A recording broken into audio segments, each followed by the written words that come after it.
Okay mga kapatid, manonood na naman po tayo ng balita hatid po sa inyo. Galing ito sa ating Kabayan News PH. Anong meron ngayon mga kaibigan pagkatapos ng rally? Meron bang impact doon sa Malacanang o sa mga ibang kababayan natin? Yung iba ba matitigas pa rin ang ulo kahit na nakikita na nilang mali, sige pa rin sila? O hindi naman kaya yung iba talagang lumipat na, bumitaw na doon sa mga hindi magagandang gawain? Etc. mga kaibigan, ang pamagat po ng ating panonoorin na galing po sa ating Kabayan News PH INC Rally na bunyag ang tunay na sinusuportahan. BP Sara Duterte kinampihan na PBBM na siya. Malapit na eleksyon, kailangan suyuin nyo yung iglesia, wag nyong siraan. Okay, simulan natin. Anong meron dito? Nood po tayo.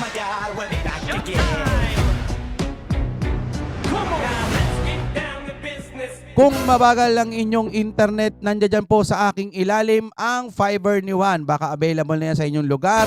Andiyan po ang contact number, kontakin nyo na. Baka may Fiber ni Juan yan. Palitan nyo na internet nyo kung mabagal. Okay, simulan na natin ito. Pero anong laro ng Iglesia ni Cristo dito? Perhaps naniniwala ba ang grupo na pagdating ng 2028, ang mas may malaking tsansa talaga maging presidente ay si Vice President Sara? Yes. Ito ay hindi simpleng peace rally. Ito ay clearly suporta sa Vice President. Oo. Mga kabayan, ibinunyag na isang Kasi kahit sabihin ninyo na sinabi ni PBBM na wag ipa-impeach si Sara, sinusuportahan nila ang sinabi ni PBBM. I-convert mo na lang din yun na ayaw nilang ma-impeach si BP Sara. Yun naman talaga yun. political analyst na si Ronald Llamas at ilang grupo na ang ginagawang malawakang rally Ayun. ng Iglesia ni Cristo o INC ay malinaw na pagsuporta kay BP Sara Duterte. Yes. Bagamat sinasabi ng pamunuan ng Iglesia ni Cristo na rally for peace o para sa kapayapaan ng bansa at sa ating mga matataas na pinuno, malinaw na tumututol sila sa plano ng Kamara at ilang grupo Naman. na nagsusulong na impeachment kay BP Sara. Kung matatandaan, nauna nang sinabi ni PBBM na huwag nang ituloy ang planong impeachment kay BP Sara dahil walang maitutulot ito na kabutihan sa pamumuhay ng bawat Pilipino. Siguro pinapagalitan na yan ng asawa niya. No? Siguro lang. Ikaw kasi, ba't nasasabi ka pa ng ganun? Nasilipang ka tuloy, ayan tuloy. Yung sinasabi mo, sinusuportahan ng mga iglesia. Huwag niyong mamalitin ang mga iglesia ni Cristo. At sa halip ay magiging dahilan lang ito ng kaguluhan at pagkakawatak-watak ng dalawang kampo. Pero sa kabila nito, tila nagmamatigas pa rin ang Kamara sa pangunguna ni House Speaker Martin Romualdez kung saan ay naghain pa ng reklamo ilang kongresista para patalsikin sa pwesto si BP Sara. Bagay na nag-udyok sa ating mga kababayan, partikular sa mga kasapi ng Iglesia ni Cristo na magsagawa ng malawakang rally para kontrahin ang planong pagsibak sa pwesto dito sa pangalawang pangulo ng bansa. Ito nga ang iniisip ko iilan lang kayo dyan. Siguro kahit umabot kayo ng 500. Sino kayo para patalsikin si BP Sara? Ang dami pong nagmamahal kay BP Sara. Dito pa lang sinasabi na ng mga kababayan nating Iglesia ni Cristo, ayaw nilang mapababa si BP Sara. Napakalinaw po nito. Taong bayan ang may gusto. Hindi yung sa... Puti kasi opinion ko lang ito Sa tingin ko may sariling... May sariling mga benefits yung mga yan Yung pag-i-impeach nila Kasi kung ayaw mo sa BP Sara, lagi nating sinasabi to, meron kang intensyon na hindi maganda sa bayan natin. Yun lamang po Malinaw naman na ito ay anti-impeachment, no? Bagamat ito ay naka-couch as support sa presidente. No? Dahil ayaw din naman nila ma-antagonize yung presidente. Pero ngayon, ang tawag nila ay peace rally. Okay naman kasi ang peace kapayapaan. Pero sabi nga yung isang commentator nyo kanina, si Abby Balte, ay mahirap magkaroon ng kapayapaan kung walang accountability. Tama. Diba? Kaya yung rally sa 31, yung nabanggit kanina ni Justice Carpio, kasama doon yung accountability, hindi lamang dito sa national budget, kung hindi dito sa mga Duterte.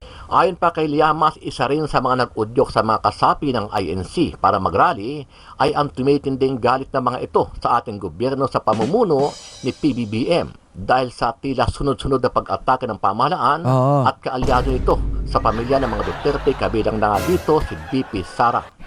Ito pa eh. Lagi tong tawag dyan, lagi tong ipinapamuka. Tapos nakikita din sigurado ito ng mga taga-kabila, no. Si VP Sara, ipinapaliwanag niya na dito napunta yung budget. At nakikita naman nating meron talagang napuntahan yung budget. At sinasabi na rin ng COA, di umano, sabi, di ba? Wala naman. E di sana may ihain na silang reklamo doon po sa, ito, yung COA nagsalita na, meron pala talagang anomalye. Ito, nakahain na. Yari na sila sa korte. Wala akong nababalitaan. Sige, kung meron, sabihin nyo. Bukod pa ba ito sa impeachment o kasama na doon sa impeachment? Siguro nga kasama na yon. Hindi ko pa kasi alam at wala pa nang nakakapagsabi. Ewan ko kung meron na, malay mo, sana. Nakasama na yung paggastos ni VP Sara sa confidential fund, 100 million, something like that. Sige, sundan na natin yon. Pero, bakit ganito? Si PBBM, mayroon daw budget din, confidential budget din. At hindi lang si PBBM, yung iba din may mga confidential budget.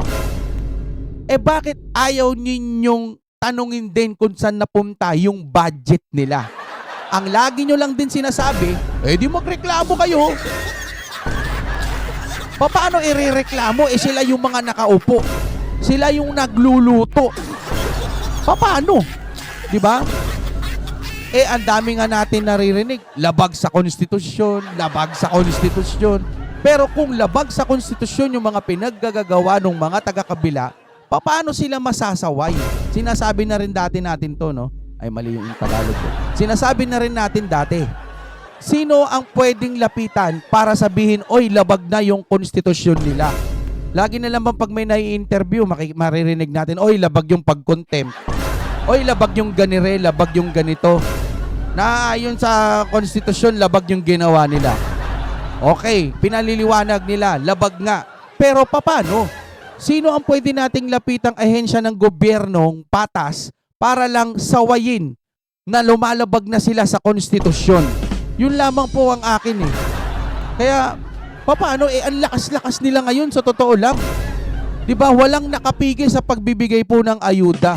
Na sinasabi natin, sige, okay lang naman yan eh, pero sana sa mga susunod, wag nilang pabayaan yung Pilipinas. Sana may iba pang paraan para mapaunlad ng ating bansa. After po ng ayuda, sana dagdagan pa ng ibang mga strategy para mapaunlad ng ating bansa. Ganun ho sana. Kaya ang sinusundan na lang natin, sige, tama na yan. Huwag nyo lang kukurakutin. Ganun, di ba? Kaso,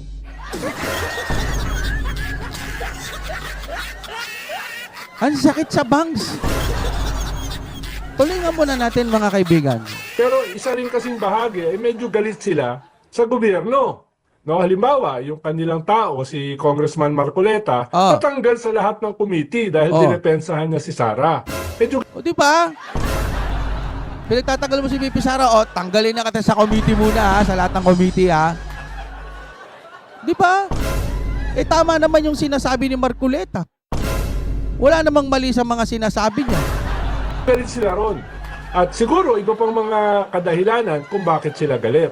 Pero malinaw, galit sila sa gobyerno at sila ay supportive kay Sara at sa mga Duterte. Kaya, mahirap sabihin na non-partisan, mahirap sabihin na apolitical, no? Dahil sa ipinakitang pagkakaisa na isang malaking grupo ng religious group na INC, posibleng tuluyan ng mabasura ang mga nakahaing impeachment complaint sa Kamara. Di ba nagsalita pa si Castro, no? Huwag daw pagtakpan. Tama ba yung sinanarinig ko? Huwag daw pagtakpan yung ginagawa ni VP Sara. Something like that, no? Huwag pagtakpan? Kayo nga nagtatago kayo sa likod ng salitang makabayan.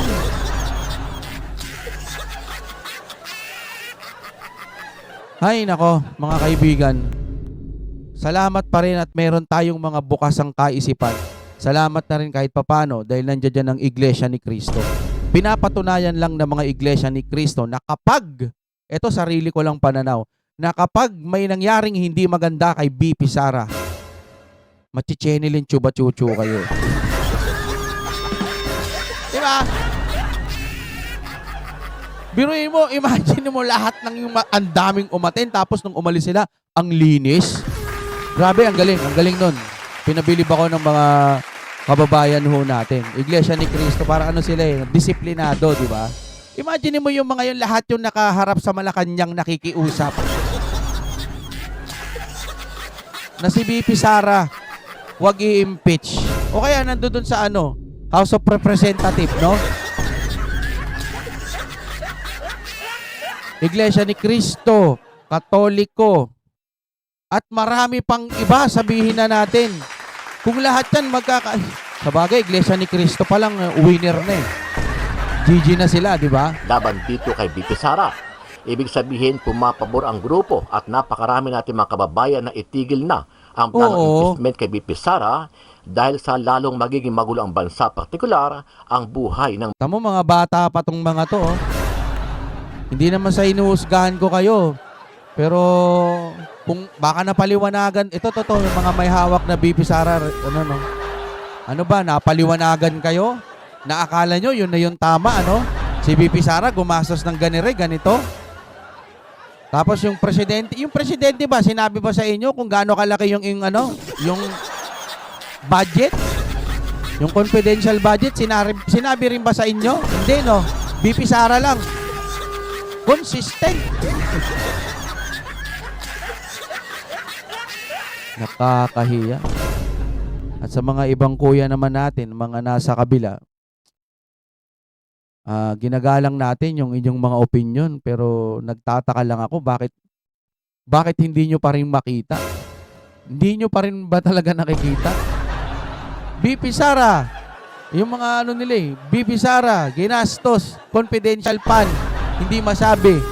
Putik, ipinaliwanag na ni BP Sara, nandoon na lahat, ipinaliwanag na BP Sara.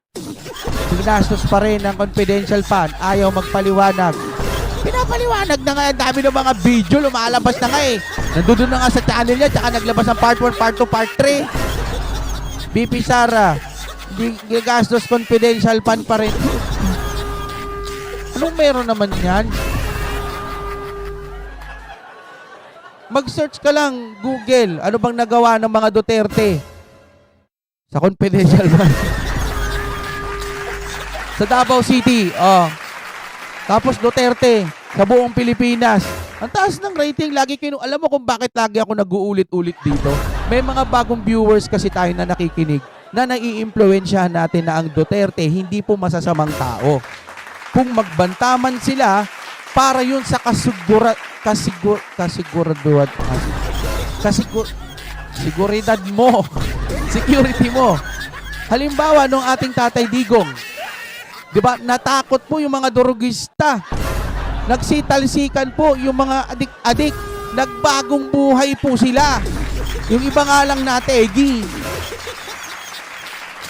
Naging example yun para tumino ang bansa natin ng tuloy-tuloy. Although meron pa rin naman talaga, hindi naman maiiwasan yon. Pero hindi ganun kadami. Galit po ang Duterte sa mga durugista. Simple. Ngayon, kung ayaw mo sa Duterte, isa lang ibig sabihin nun. Gusto mong gumawa ng masama. Yun lang. Base lang yan sa opinion ko. Ang ganda-ganda ng pamamalakad ng Duterte nun. Ikaw, sino ka? Sino ka para magsabing impeach Sara? Ngi. Ako, ayoko maging ganyan. Yung kabata-bata ako pa lang. Tapos, akala ko matalino na ako kasi nabubulungan ako eh. No? Mabubulungan ka ng mga kung sino-sino. Akala mo na yun yung tama. Tapos, akala mo matapang ka na. Akala mo, alam mo na lahat. Yung pala, gamunggo pa lang yung alam mo. Sayang, napunta kayo sa mga... Alam mo, isang beses lang mabubuhay ang tao. Kumampi ka na sa tama. Yun lamang po ang akin dyan. Kumampi ka doon sa tunay. Itong pagrarally ng ating mga INC, isang araw lang tapos wala na, okay na. Sa totoo lang, huwag yung baliwalain. Kasi kapag gumawa na naman ulit sila ng mga ganyan, lalo na nag-init sila at nainis na sila dahil ginaganyan nila si BP Sara, hala, Baka kumatok na yan sa Malacanang. Ingat-ingat tayo. No? Tayo, gusto lang natin kapayapaan. Gusto lang natin yung mga kababayan natin, yung mga mas mahihirap, makaranas po ng kaginhawaan. Hindi sa ayuda kasi ayuda saglit lang yun eh. Pag naubos yung 3,000 mo, wala na, mahirap ka pa rin. Gumawa kayo ng mga magagandang mga bagay, pababain nyo yung mga presyo, yung bigas, huwag nyong ibudol-budol na 20, ituloy nyo hanggang sa mapababa, hanggang maging 20 nga talaga. Hindi naman naniningil yung taong bayan kung hindi kayo nagsasalita, yung flood control. Pinak-check na kayo ng panahon. Ayaw nyo pa rin maniwala. Masakit na, masakit na. Tagil na natin to, masakit na. Maraming salamat po sa lahat ng nanonood. At syempre, kapag karamdam mo yung sinasabi ko, nabuksan ang kaisipan mo, mga kapatid, sinasabi ko sa inyo, ang mga Duterte po, talagang may nagagawa. Yun lang ang aking masasabi. Kaya sila sinisiraan kapag ang puno, mabunga, madalas binabato, break it down. Oh my God, we're back again.